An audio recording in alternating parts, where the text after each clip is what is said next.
भक्त नामदेव जी। ये नाम भी कितना प्यारा है। नाम का देव यानी परमात्मा के नाम का देव, परमात्मा के गुणों को बांटने वाला, रब के नाम से जुड़ा हुआ भक्त नामदेव जी, जिन्होंने अपना जीवन लोगों को कर्म कांडों से निकालने में लगा दिया। पर अफसोस कि उनके जाने के बाद जहां से भक्त जी ने लोगों को निकाला था, वहीं फिर उसी दलदल में लोग फंस गए और साथ में भक्त नामदेव जी को भी उसी का हिस्सा बना दिया। आज लोग प्रचार करते हैं कि वह मूर्ति पूजा करते थे, वह जातिवाद को मानते थे, मगर आज मैं आपको उनकी लिखी हुई वाणी में से कुछ उनके जो उपदेश हैं वो पढ़कर सुनाना चाहता हूँ, ताकि आप सबको और मुझको ये पता चल सके कि वह किस सोच के मालिक थे, वह किसको मानते थे और वो हमें क्या समझा कर गए। तो संगत जी, भक्त नामदेव जी जो कि महाराष्ट्र के एक गांव नरसी बामनी में पैदा हुए, उनके पिताजी भी कपड़े को रंगने आदि का काम करते थे। वही काम भक्त नामदेव जी ने भी किया और कामकाज करते हुए उन्होंने रब से जुड़ने की सोची। उन्होंने सच की तलाश की, उसे खोजा और गुरु से भेंट की।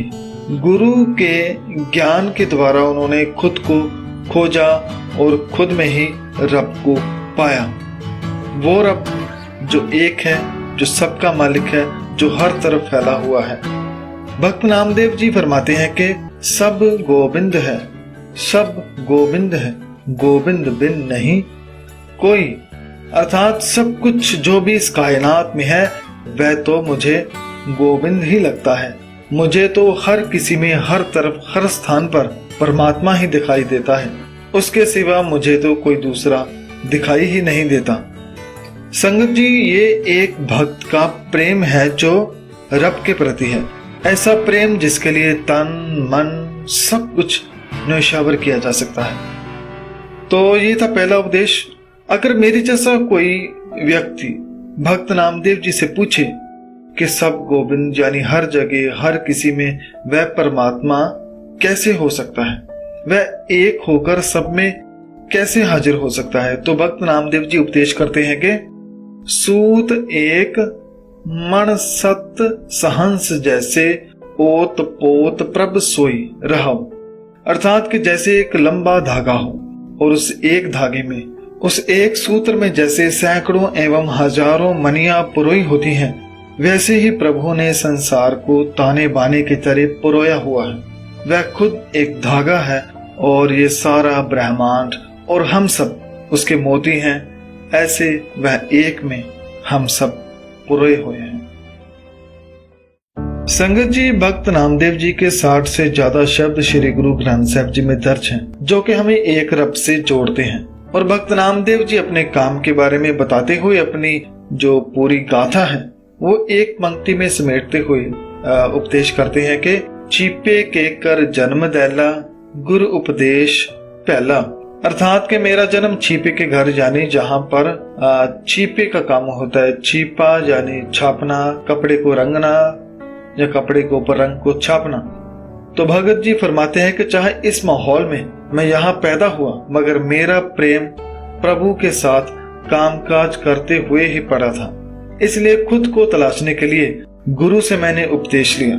संगत जी, जो विद्वान है वो भक्त नामदेव जी के गुरु के बारे में अलग अलग नाम बताते हैं। तो इस शब्द की जो आगे वाली पंक्ति है उसमें फरमाते हैं कि उसके बाद क्या हुआ, गुरु के मिलने के बाद क्या हुआ। संत कै प्रसाद नामा हर भेटुला। तो संत यानी गुरु की मदद से, गुरु से उपदेश लेकर, गुरु के बताए उपदेशों पर चलकर मैंने, नामा ने हरि से भेंट की, उससे मिला, तो इस तरह उस रब को पाया। भक्त नामदेव जी को एक मूर्ति पूजक पूछता है कि तुम बहुत ज्ञान की बातें करते हो, मगर कभी भगवान को नमस्कार नहीं करते। उसका इशारा मूर्ति की तरफ था। तो भक्त जी ने कहा, एक पाथर कीजै पाओ, दूजे पाथर धरिए पाओ। भक्त नामदेव जी फरमाते हैं कि प्रिय मित्र, एक पत्थर की मूर्त मंदिर के अंदर है जिसे लोग बहुत ही प्रेम से नमस्कार कर रहे हैं। और एक पत्थर इस मंदिर के बाहर है जिस पे लोग पांव रखकर मंदिर में प्रवेश कर रहे हैं, यानी सीढ़ियां। जब एक पत्थर देवता है तो दूसरा क्यों नहीं? जे ओह देव तो ओ भी देवा। उसके बाद फरमाते हैं कि कह नाम देव हम हर की सेवा। भगत नामदेव जी फरमाते हैं कि हमारे लिए भगवान केवल एक जगह बंद नहीं बल्कि हर जगह है। मैं जहां बैठा हूं वहां भी रब है, हर जगह वही है, मगर उसके लिए मन के भीतर प्रकाश का होना बहुत जरूरी है। अगर मन में प्रकाश नहीं, उसके प्रति प्रेम नहीं, तो भगवान तुम्हें कहीं भी नजर ना आएगा, ना धार्मिक स्थान के अंदर न बाहर। इसलिए अगर उसको खोजना है तो अपने अंदर खोजो, वो वही मिलेगा। एक व्यक्ति जो रब को किसी दूर आसमान में रहने वाला मानता है, वो कहता है कि हम तो ये मानते हैं कि रब इस धरती पर नहीं है, क्योंकि यहाँ पर तो केवल पाप है, वह तो 7वें आसमान पर है। तो भक्त नामदेव जी फरमाते हैं कि अगर यहाँ पाप है तो पुण्य भी तो यही है, और रब कहीं दूर नहीं, वो तो हमेशा पास है। भगत जी फरमाते हैं कि नेर नाही दूर, वह प्रीतम प्रभु दूर नहीं बल्कि पास है। निज आत्मा रहया भरपूर, वो तो इतना नजदीक है कि मुझे तो अपने अंदर ही वो नजर आ रहा है। इससे ज्यादा नजदीक मैं और क्या बताऊं। भक्त नामदेव जी फरमाते हैं कि हिंदू अन्ना तुर्कू काना, अर्थात कि उस वक्त के हालात इतने खराब थे कि हिंदुओं के धार्मिक स्थान पूरी तरह से जातिवाद, ब्राह्मणवाद, कर्मकांड आदि में फंस चुके थे। इसलिए भगत जी फरमाते हैं कि हिंदू अंधा हो चुका है, यानी उसके पास अभी ज्ञान की आंखें नहीं है। तुर्कू काना, और जो मुस्लिम है वो काना है, उसकी एक आंख अभी बाकी है, क्योंकि इस वक्त मुस्लिम चाहे एक रब की इबादत करते थे, मगर वो मानते थे कि वह रब केवल मस्जिद में है, मस्जिद में है और हमारे प्रॉफिट में है। उसके आगे फरमाते हैं कि दूहा ते ज्ञानी सियाना, हिंदू पूजे देहुरा, मुसलमान मस्जिद, नामे सोई सेविया जह देहरा ना मस्जिद। कि असल में जिसे हिंदू रब जानकर मंदिर में पूजा कर रहा है और मुसलमान जिसे खुदा जानकर मस्जिद में पूजा कर रहा है, नमाज पढ़ रहा है, वह मंदिर और मस्जिद तो एक पाठशाला थी जहां पर सिखाया जाता था कि वो रब हर जगह है, ऐसा कोई स्थान नहीं जहां वो नहीं है। मगर अब रब को केवल मंदिर मस्जिद तक सीमित कर दिया है और बताया जाता है कि इससे बाहर रब नहीं है, इससे बाहर तो केवल पाप है। मगर मैं नामा उस परमात्मा को पूछता हूँ जो न मंदिर में है न मस्जिद में, यानी वो केवल यहाँ नहीं बल्कि हर जगह है। संगत जी, यहाँ पर एक बात समझानी चाहता हूँ कि हमारे धार्मिक स्थान हमें समझाने के लिए बने थे। वहां से हमें अच्छे इंसान की शिक्षा मिलती है, सबसे मिलकर रहना, बिना जात पात से सबसे प्रेम करना, सबको एक मालिक के बंदे समझना, ऐसे। मगर जब वहां पर नफरत का पाठ पढ़ाया जाए, जात पात सिखाई जाए, तो आप में से कोई भी कहेगा कि वह अब मंदिर नहीं रहा, वह तो केवल एक पैसे का अड्डा बन गया है। तो भक्त नामदेव जी हमें इन सब में से निकालते हुए फरमाते हैं कि उस रब से प्रेम करो जो हर जगह है, हर किसी में है। अगर आपके पास कोई ऐसी जगह नहीं जहां पर एक रब के बारे में बताया जाए, कोई ऐसा धार्मिक स्थान नहीं बचा, तो आप खुद उसकी तलाश गुरबाणी को पढ़कर करें, समझें और उसे पाएं। भक्त नामदेव जी फरमाते हैं कि एकल माटी कुंजर चीटी भाजन है बहु नाना रे, अस्थावर जंगम कीट पतंगम घट घट राम समाना रे। अर्थात रब ने अपने आप से यानी अपनी ही मिट्टी से पूरी दुनिया बनाई। मिट्टी एक है, परंतु उस मिट्टी से हाथी से लेकर चींटी तक बनाया, और हाथी एवं चींटी रूपी अनेक प्रकार के जीव रूपी बर्तन बनाए, और सबको बनाकर सब में वह खुद समाया भी हुआ है। वृक्ष, पहाड़, मनुष्य, पशु पंछी, कीट पतंगों, सभी में वह समाया हुआ है, सब में उसी की मिट्टी है। भक्त नामदेव जी एक बड़ी प्यारी उदाहरण देकर समझाते हैं कि आनीले कागद काटीले गुडी आकाश मधे परमियले 5 जना स्यों बात बताऊं चीत सो डोरी राखी ले। अर्थात कि एक बच्चा कागज को काटकर उसकी पतंग बनाता है, फिर उसे हवा में उड़ाता है। वह पतंग की डोर को पकड़ के रखता है और साथ में वह पास में खड़े साथियों से हंसी मजाक भी करता है और दूसरी पतंगों को भी काटता है। भगत जी फरमाते हैं कि इसी तरह काम काज करते हुए रब से जुड़ना है।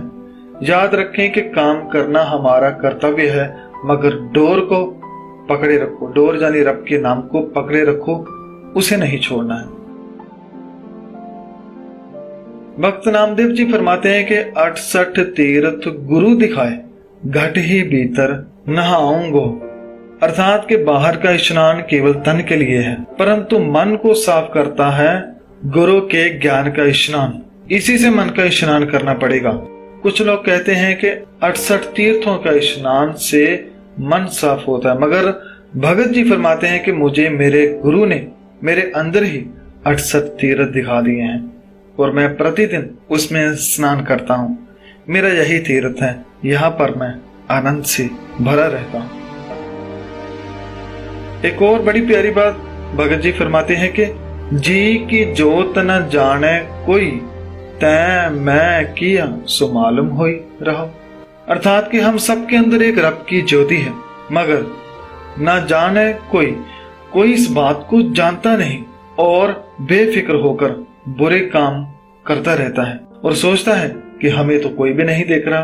मगर तय में किया सो मालूम हुई, अर्थात कि हम चाहे इस बात से अनजान है कि हमारे अंदर उस रब की ज्योति है, मगर रब अनजान नहीं है। जो हमारे अंदर है वह हमारे हर अच्छे और बुरे कार्य को देख रहा है। हम चाहे कितने भी चतुर बने, मगर उसके आगे हमारी एक भी चतुराई नहीं चलेगी। अगर बुरा करोगे तो जीवन वैसा ही बुरा बन जाएगा, क्योंकि तुम जैसे बीज अंदर बोते चले जाते हो वैसे ही खेती और फल खाते हो। इसलिए अच्छे कर्म करो, भले कर्म करो।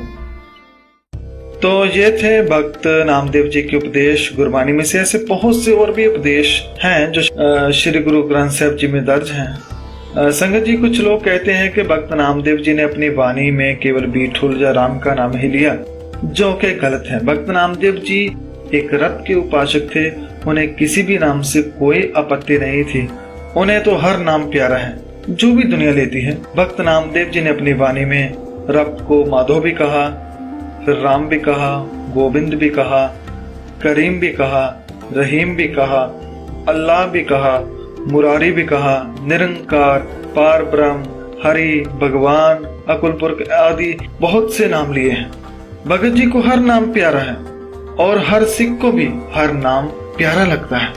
और श्री गुरु ग्रंथ साहिब जी में तो सैकड़ों ही नाम रब के हैं, मगर वो सारे नाम केवल एक रब की बात करते हैं, एक रब से जोड़ते हैं। फिर चाहे वो कोई भी नाम हो, वो हमें एक से जोड़ते हैं, वो एक की बात करते हैं। तो संगत जी, आज की जो वीडियो है यही समाप्त होती है। आज की वीडियो में हमने भक्त नामदेव जी के कुछ विचारों को थोड़ा सा समझा। मैं जानता हूँ मुझे अभी इतना ज्ञान नहीं है, मगर जितनी भी समझ पड़ी और व्याख्याकारों की गुरबानी को मैंने पढ़ा, उनमें से ये विचार मैंने इकट्ठे किए और वीडियो बनाई। वीडियो बनाते हुए तमाम गलतियों की मैं क्षमा चाहता हूँ। आप सभी का धन्यवाद। वाहिगुरु जी का खालसा, वाहिगुरु जी की फतेह।